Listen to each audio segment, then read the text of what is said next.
Overcoming bad inner voices. We don't often think about it, and may never discuss it with others at all, but pretty much everyone has voices in their heads, a murmuring stream of thoughts that run along inside our minds most of the time.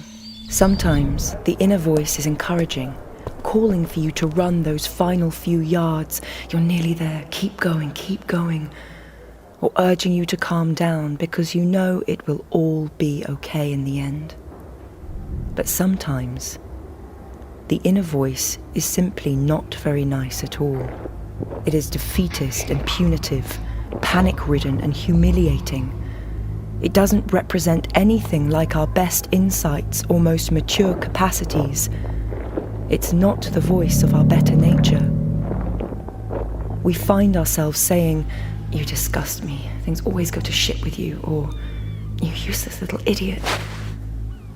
Where do inner voices come from? An inner voice always used to be an outer voice.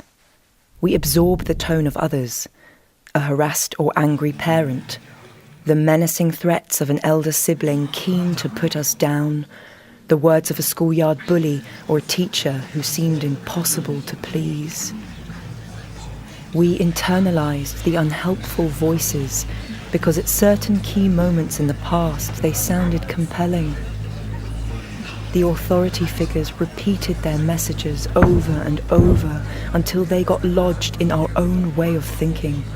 Part of achieving happiness and maturity involves altering our inner voices, which means encountering equally convincing and confident, but also helpful and constructed varieties of voices over long periods, and taking care to internalize them. They might be the voices of a friend, a therapist, or an author.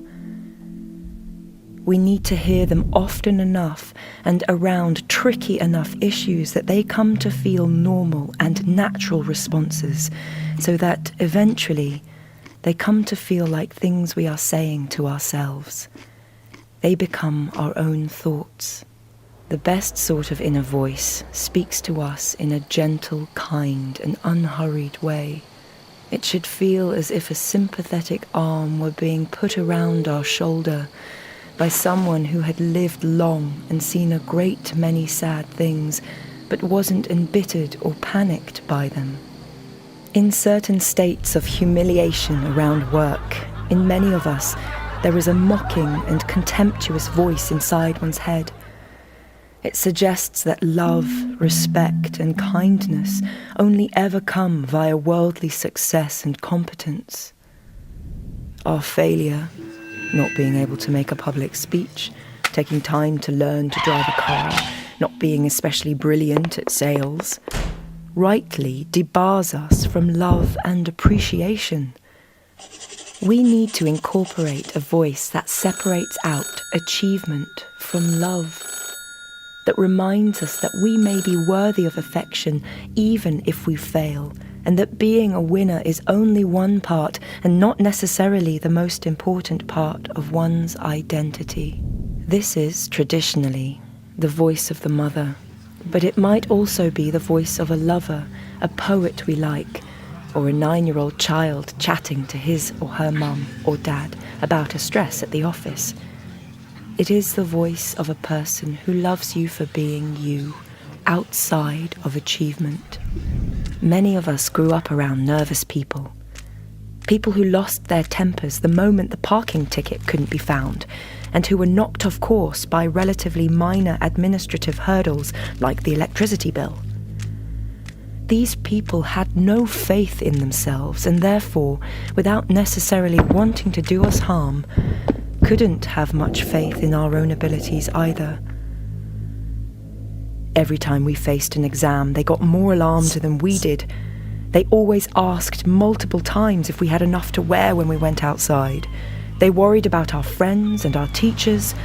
They were sure the holiday was going to turn into a disaster. Now these voices have become our own and cloud our capacity to take an accurate measurement of what we are capable of. We have internalized voices of irrational fear and fragility. At such moments, we need an alternative voice that can pause our runaway fears and remind us of the strength we have latent within us, which the currents of panic have hidden from us. Our heads are large, cavernous spaces. They contain the voices of all the people we have ever known. We should learn to mute the unhelpful ones and focus on the voices we really need to guide us through the thickets of life. We humbly offer this voice as one of the more helpful ones we might take on board.